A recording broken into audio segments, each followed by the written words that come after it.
Good morning everyone. Welcome to my YouTube channel Exam Hunt. तो guys, कैसे हैं आप सभी और आप सभी की पढ़ाई कैसी चल रही है? कमेंट करके हमें ज़रूर बताइएगा। तो गाइस, आज की सीरीज़ को हम स्टार्ट करने से पहले कल का प्रश्न देखेंगे और फिर आज की सीरीज़ को हम स्टार्ट करेंगे। अगर आपको वीडियो में कहीं भी कन्फ्यूज़न हो तो आप हमसे कमेंट करके पूछ सकते हैं। तो चलिए गाइस, पहले कल का प्रश्न देखते हैं। कौन सा मंत्रालय India cycle for change challenge से जुड़ा है? Which ministry is associated with India cycle for change challenge? A option है पर्यावरण, वन और जलवायु परिवर्तन मंत्रालय, ministry of environment, forest and climate change. B option है आवास और शहरी मामलों के मंत्रालय, ministry of housing and urban affairs. C option है विज्ञान और प्रौद्योगिकी मंत्रालय, ministry of science and technology. या डी ऑप्शन है कृषि मंत्रालय, मिनिस्ट्री ऑफ एग्रीकल्चर। तो गाइस, किसी ने भी इसका राइट आंसर नहीं किया है। आप सभी जो भी स्पेशल क्वेश्चन होता है, आप सभी उसका आंसर कमेंट में किया करें, जिससे ये पता चलता है कि आपकी पढ़ाई कैसी चल रही है। तो आप सभी आंसर ज़रूर से ज़रूर किया करें। तो जी हाँ गाइस, इसका जो राइट आंसर है वो है ऑप्शन नंबर बी, आवास और शहरी मामलों के मंत्रालय, ministry of housing and urban affairs. तो आइए इसके बारे में हम कुछ महत्वपूर्ण बातें भी जानते हैं।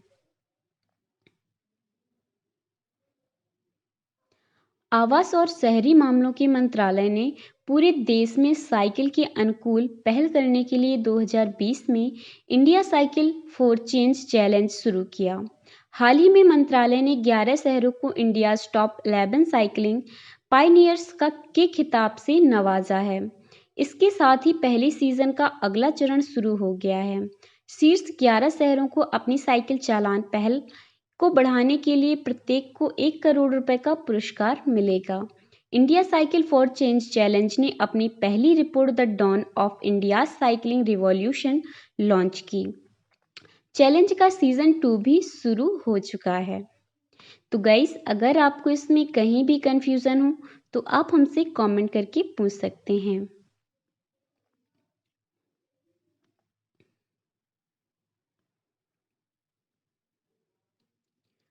तो गाइस, अब हम अपनी आज की सीरीज को स्टार्ट करेंगे। आज का पहला प्रश्न है, मेडिकल कॉलेज प्रवेश के संदर्भ में अखिल भारतीय कोटा योजना किस वर्ष शुरू की गई थी? With reference to medical college admission, all India quota scheme was introduced in which year? A option है 1975, बी ऑप्शन है 1980, सी ऑप्शन है 1986 या डी ऑप्शन है 1990। तो गाइस, आप भी हमें कमेंट करके बताते रहिए कि इसका राइट आंसर क्या होगा।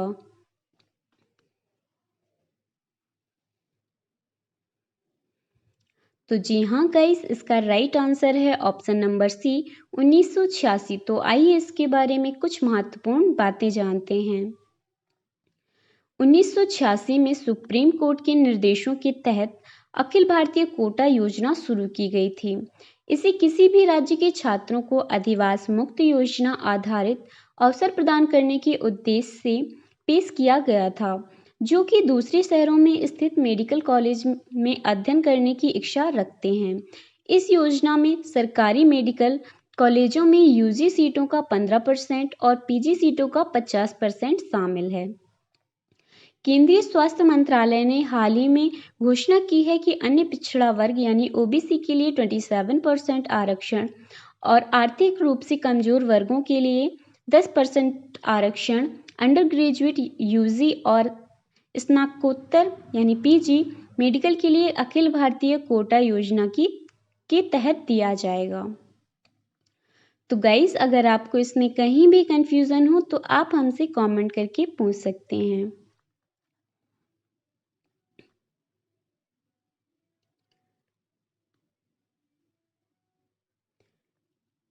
तो गाइस, अब हम अपनी सीरीज के नेक्स्ट क्वेश्चन पर चलेंगे।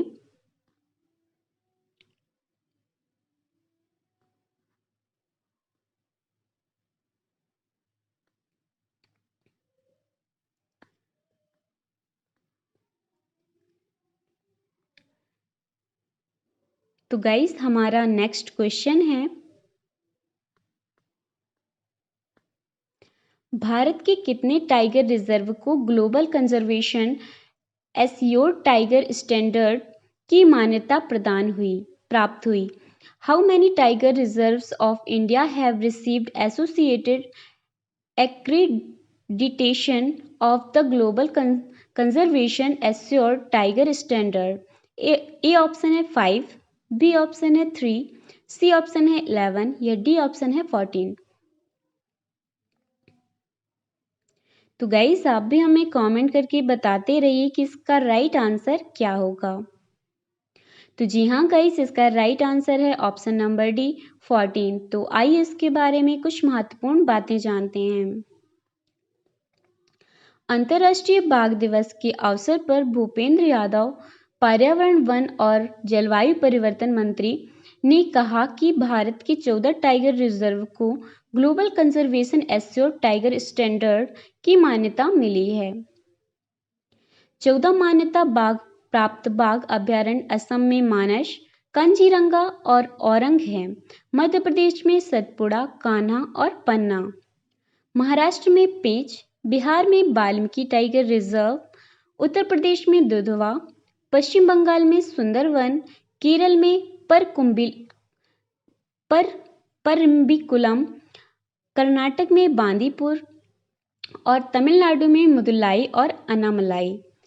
CATS मानदंड का एक सेट है जो बाघों और उनके संरक्षण के प्रबंधन के लिए सर्वोत्तम अभ्यास और मानक निर्धारित करता है। यह विश्व स्तर पर स्वीकृत संरक्षण उपकरण है जो CATS को 2013 में लॉन्च किया गया था। इसे बाघ और संरक्षित क्षेत्र के विशेषज्ञों द्वारा विकसित किया गया था। यह 2022 तक बाघों की संख्या को दोगुना करने के वैश्विक लक्ष्य T² का एक महत्वपूर्ण हिस्सा है। CATS का दीर्घकालिक लक्ष्य बाघों के लिए सुरक्षित और स्वर्ग सुनिश्चित करना है।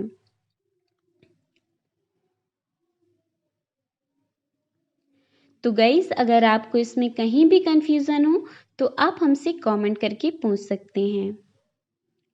और गाइस अगर आपको वीडियो पसंद आए तो इसे ज़्यादा से ज़्यादा शेयर भी करिएगा। ये सारे क्वेश्चन बहुत ही महत्वपूर्ण क्वेश्चन हैं। तो चलिए गाइस अब हम अपना नेक्स्ट क्वेश्चन देखेंगे। महाराष्ट्र भूषण पुरस्कार 2021 किसने जीता? Who one the Maharashtra Bhushan award 2021? A option है सचिन तेंदुलकर, बी ऑप्शन है लता मंगेशकर, सी ऑप्शन है आशा भोसले या डी ऑप्शन है रतन टाटा।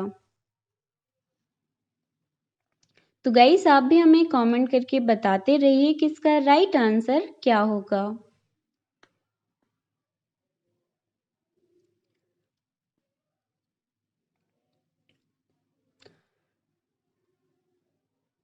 तो जी हाँ गाइस, इसका राइट आंसर है option number C Asha Bhosle. तो आइए इसके बारे में कुछ महत्वपूर्ण बातें जानते हैं।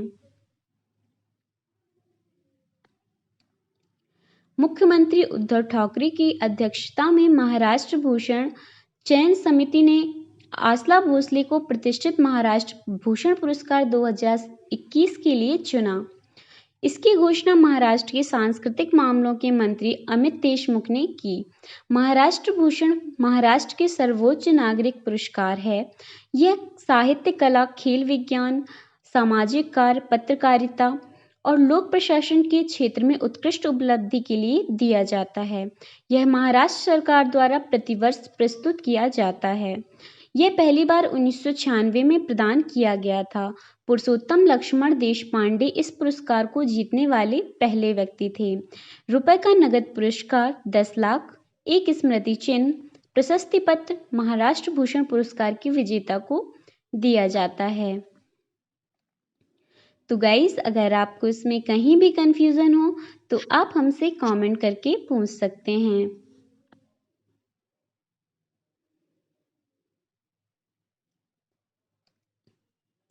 तो गाइस अब हम अपनी सीरीज के नेक्स्ट क्वेश्चन पर चलेंगे।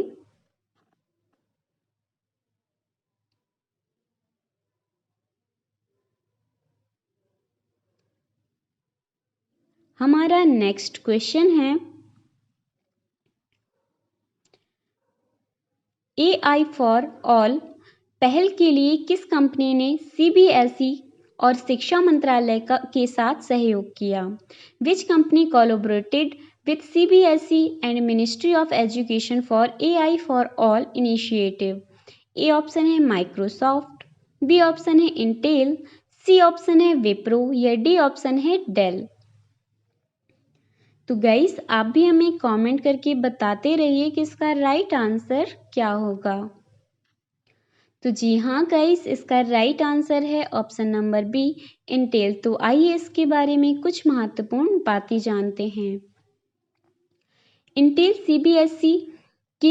सीबीएसई और शिक्षा मंत्रालय ने 29 जुलाई 2021 को AI फॉर ऑल पहल शुरू करने की घोषणा की।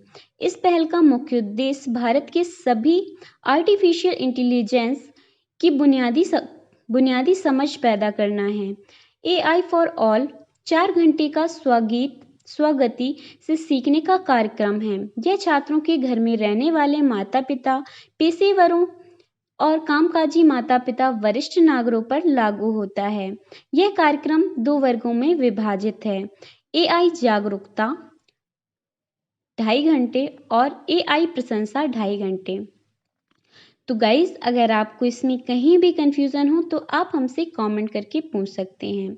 अब हम अपनी सीरीज का स्पेशल क्वेश्चन देखेंगे जिसका आंसर आपको हमें कमेंट करके बताना है।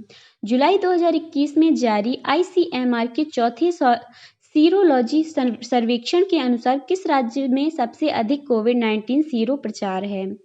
एज अ पर CIMR fourth serology survey released in July 2021, which state has the highest COVID-19 zero prevalence? A option है बिहार, बी ऑप्शन है उत्तर प्रदेश, सी ऑप्शन है मध्य प्रदेश या डी ऑप्शन है केरला। तो गाइस आपको इसका आंसर हमें कमेंट करके बताना है कि इसका राइट आंसर क्या होगा। और अगर आपको वीडियो में कहीं भी कंफ्यूजन हो तो आप हमसे कमेंट करके पूछ सकते हैं।